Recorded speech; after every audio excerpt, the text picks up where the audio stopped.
O nascimento da Caravídeo foi algo assim bem interessante, porque ela nasceu de uma necessidade do padre Sérgio Bernardoni. Foi um padre que se casou em 86 e ele continuou assim fiel à igreja, militando com os trabalhos sociais.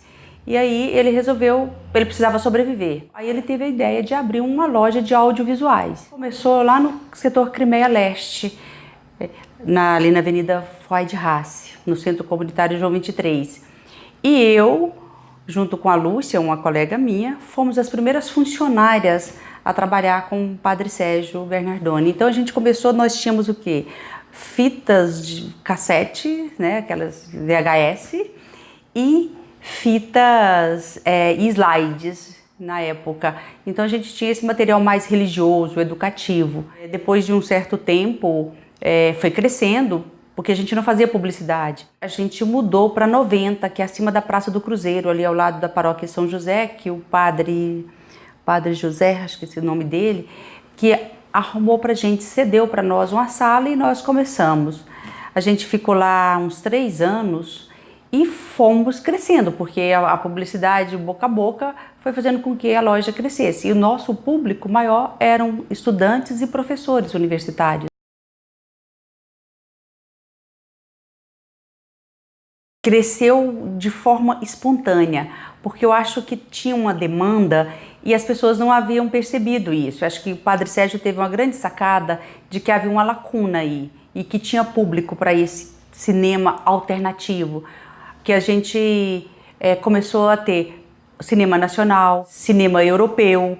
Nós começamos a buscar e a selecionar obras raras do cinema, da história do cinema, e a gente foi disponibilizando isso e percebeu-se que tinha público e que as pessoas queriam ver cinema de qualidade, né? Inclusive cinema goiano. Nós tínhamos na nossa loja a prateleira do cinema goiano, porque a gente acredita na qualidade do cinema goiano. Tanto é que a gente acreditava que hoje eu vejo uma meninada aí sendo premiada nacionalmente e eu fico muito feliz, porque a Caravídeo, enquanto distribuidora do produto, né, que era produzido, a gente sempre acreditou.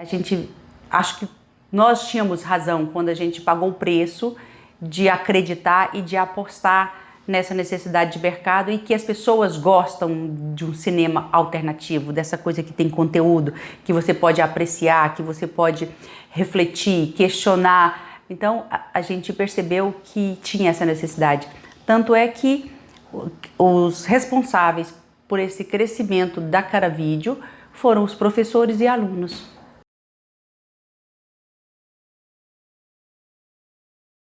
Olha, foi na época que todo mundo começou a pedir para a gente ter uma loja em determinado canto da cidade e do estado. Tanto que a gente teve filial da nossa loja, 2 em Aparecida de Goiânia, uma no centro de Aparecida, outra na Avenida Rio Verde, em Umas e na cidade de Goiás. Então, assim, a procura era muito grande para que a gente pudesse levar uma filial da Caravídeo para esses municípios, para essas cidades, porque havia uma demanda, havia uma necessidade. Tinha pessoas que vinham semanalmente a Goiânia para pegar vídeos na Caravídeo, porque na cidade não tinha, né, aquele tipo de filme que eles gostavam, ou às vezes a gente mandava pelo correio, quando ele buscava, às vezes não dava para vir, mandava pelo correio para devolver os vídeos, e a gente abria um precedente, abria um espaço maior para devolução, para que a pessoa também pudesse ter acesso a esse tipo de material que não era possível. Também a gente abriu uma loja em cada cidade, né?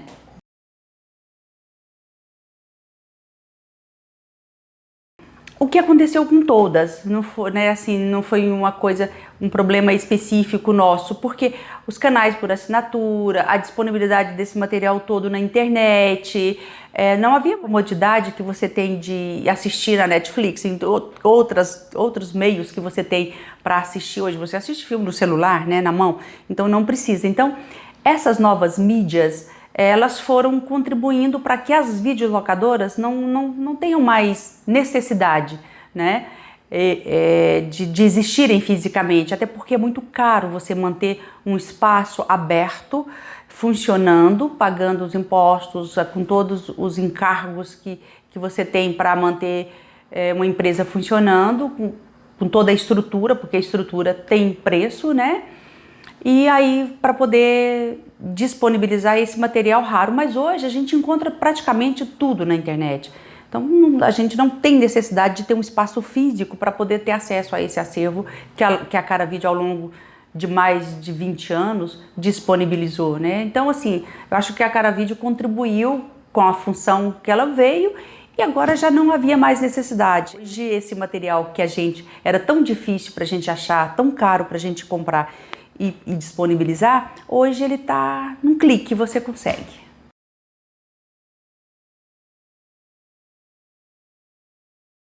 Pelo menos era o que a gente sentia, era isso. Por quê? Porque os nossos professores, que sempre fizeram, críticos de cinema, por exemplo, pessoas que dão aula sobre o áudio, que dão aula nos cursos de comunicação, os professores do audiovisual, esses professores pesquisam muito, leem muito, estudam muito. Então, eles que indicavam a gente, então, eles sempre usaram o nosso material, eles sempre nos incentivaram a continuar e sempre nos mandavam pessoas para vir buscar a loja. Então, a gente acabou criando uma identidade com essas pessoas, né? Até hoje, eu fui fazer, esses tempos eu fui numa reunião lá no Sebrae, foi uma experiência muito interessante.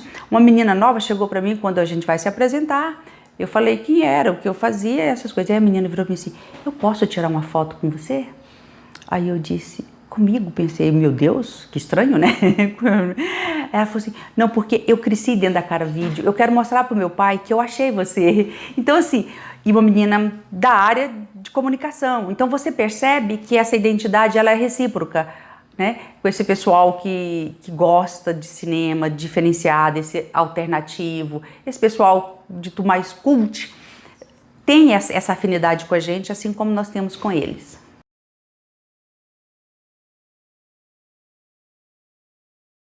Não, nós tínhamos sim, a gente procurava selecionar os filmes que a gente ia comprar. O que a gente não tinha na nossa loja? Os filmes, violência gratuita, aqueles filmes assim só de pancadaria, mas a gente tinha ação, aventura, drama, suspense, a gente sempre procurou ter uma variedade de filmes, esses filmes normais, mas a gente sempre procurava selecionar, a gente não comprava, só porque esse filme pode ter um apelo comercial, mas se não tivesse dentro de uma filosofia que a gente praticava, a gente abria mão de comprar aquele filme. Não era porque aquele filme ia render uma grana que a gente fazia questão de tê-lo. Se ele não que a gente achava que nós tínhamos condições de censurar, nós fôssemos, digamos, o filtro para censurar, esse não é isso não, porque entre comprar algo que a gente achava que podia contribuir com a formação, com a visão crítica, e comprar um vídeo só para tê-lo, que a gente acha que ele não contribuiria muito com a formação, pudesse trazer algo que acrescentasse algo na vida das pessoas que entravam na loja, então a gente tinha esse critério para comprar. Não que a gente tivesse censura na obra, mas como você não dá para comprar tudo, a gente tinha alguns critérios para comprar. A gente sempre procurava verificar a questão da direção, os atores envolvidos, o que a crítica estava falando daqui. A gente sempre fazia um trabalho antes de pesquisa, antes de atender os representantes. Pode se chamar uma curadoria antes de comprar. Com relação a essa questão dos filmes que a gente não trabalhava, uma das coisas que nós não tínhamos no nosso acervo, a única, era os filmes pornô. Porque a gente fez essa opção. E era muito interessante, porque as pessoas chegavam e perguntavam assim, na maior das minhas inocências, um belo dia eu estou lá atendendo, chega uma cliente me pergunta, onde ficam os filmes para adulto?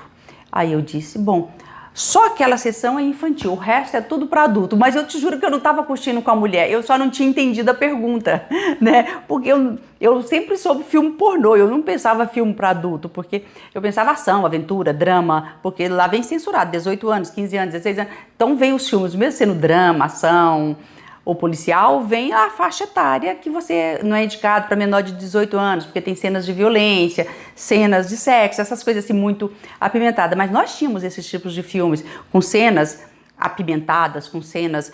A gente não censurava essas coisas, não era uma locadora moralista. É que a gente fez a opção por não trabalhar com filme pornô, porque filme pornô você achava em qualquer lugar.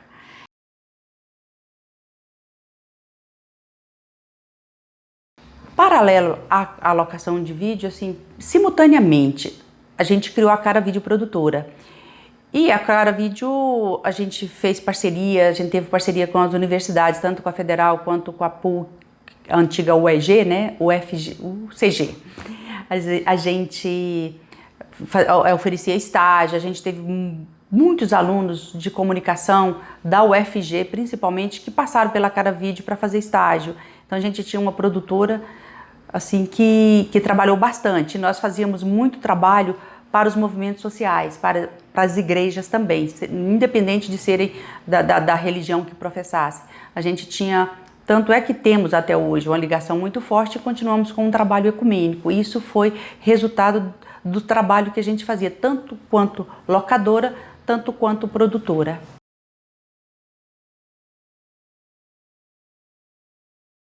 Quando a gente começou a perceber ali em 2005, mais ou menos, a gente percebeu que havia necessidade de buscar outras formas de atuar para tentar criar uma transformação, de aproveitar tudo aquela experiência, aquele conhecimento que a gente adquiriu ao longo dos anos, porque desde 1988. Nós tínhamos atividades paralelas às locações. Nós tínhamos o Clube do Professor, que era a reunião mensal que a gente fazia com os professores na Avenida Rio Verde e aqui no Centro Cultural Cara Vídeo, porque em 2005 a gente comprou esse prédio aqui e a gente começou a oferecer encontros onde os professores, a gente projetava filmes, discutia, tinha um cinefórum dos professores e nesse cinefórum a gente discutia a linguagem, né, do audiovisual, a utilização desse audiovisual como recurso didático, como é que isso poderia contribuir com os professores em sala de aula. E os professores falavam das experiências, era uma troca muito grande. Então a gente fez isso muitos anos. Nós tínhamos uma revista onde a gente procurava indicar filmes, dar dicas, outras experiências que eram feitas nas escolas, outros professores que utilizavam o audiovisual como recurso didático. E também a produção desse material. Alunos e professores produziam material, documentários, ficção. Então isso foi muito bacana, a gente conseguiu fazer esse trabalho por muito tempo. E nós, nessa época, nós também tivemos a ideia e junto com o professor Sérgio Riso, nós criamos aqui um curso de pós-graduação na área de cinema e educação, em parceria com a UEG e o IFTEG, e a Vera Bejerot. Então a gente conseguiu, ao longo desse tempo, ter essas atividades paralelas, que a gente começou a trabalhar também a formação em parceria com essas universidades, né? E parceria com os professores também. Aí nós tivemos vários professores. A gente teve a primeira escola de cinema aqui em Goiás, em parceria com a professora Rosa Berardo, acho que vocês conhecem a Rosa, né? Foi uma grande parceira nossa, nos ajudou muito. A gente fez 2 edições em parceria com a Camburi. Então, foi assim também coisas que nós fomos fazendo, a gente foi ousando, tinha necessidade, ia fazendo e depois a gente, são coisas caras, né? Agora nem tanto, mas na época que a gente ousou fazer isso, era uma coisa muito cara. Então, a gente conseguiu fazer 2 edições.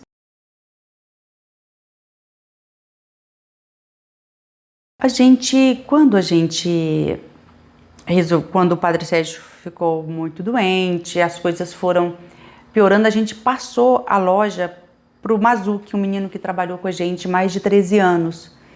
E esse acervo ainda está com ele. Ele foi para Portugal, mas esse acervo continua com ele.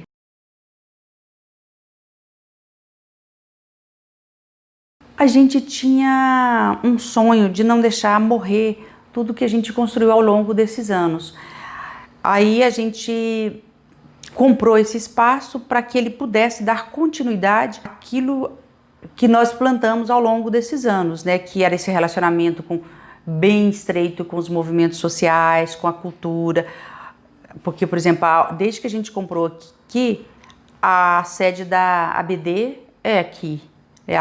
O acervo da ABD está aqui até hoje, sob a nossa responsabilidade. a gente acolheu o Cinefórum, a gente acolheu aqui dentro desse espaço hoje, tem o Comitê de Direitos Humanos Dom Tomás Balduino, a gente tem o Cajueiro, a gente tem o CEBI, o curso de verão.